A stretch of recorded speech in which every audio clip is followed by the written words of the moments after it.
Hello.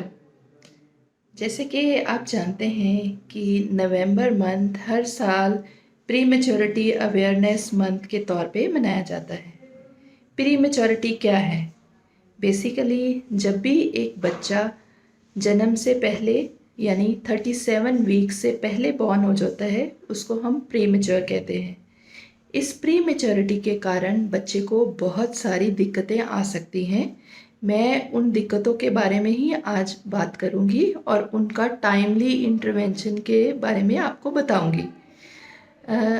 Starting from the head to toe, जो pre term बच्चा होता है टाइम से पहले आ जाता है, खासकर जो 34 हफ्ते से पहले बच्चे आ जाते हैं उनमें दिमाग में से जो सांस लेने का सिग्नल होता है कई बार नहीं आता, उसको हम एपनिया ऑफ प्री मैच्योरिटी कहते हैं।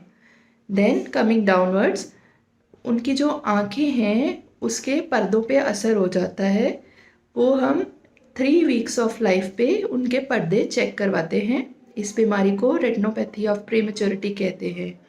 इसके अलावा सबसे बड़ी दिक्कत जो आ सकती है वो उनके होती है सांस की दिक्कत।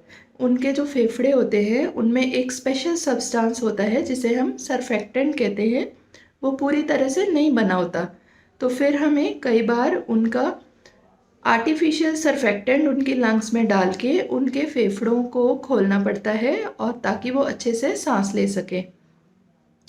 नेक्स्ट कमिंग ऑन टू आंतड़ियाँ। आंतड़ियाँ जो होती हैं न्यूबॉर्न बच्चे की फीड नहीं पचा सकती, जो खासकर प्री टर्म होते हैं, तो उनके लिए हमें कई बार स्पेशल हाइड्रोलाइज्ड फार्मूलाज यूज़ करने पड़ते हैं और आंतड़ियों को इन्फेक्शन से बचाने के लिए भी हमें बहुत ध्यान रखना पड़ता है। Then coming on to blood disorders. Blood disorders में बात करें तो अनीमिया बहुत कॉमन है, यानी कि एचपी जो है वो थोड़ा कम बनता है और इसको हम अनीमिया ऑफ प्री मैच्योरिटी कहते हैं। इसके अलावा तापमान, जो प्री टर्म बच्चा है वो अपना तापमान मेंटेन नहीं कर सकता, हमें उसके तापमान को, उसके ह्यूमिडिटी को मेंटेन करने के लिए स्पेशल एफर्ट्स करने पड़ते हैं। उनको एक स्पेशल एनवायरनमेंट में प्लेस करना पड़ता है ताकि वो सरवाइव कर सकें।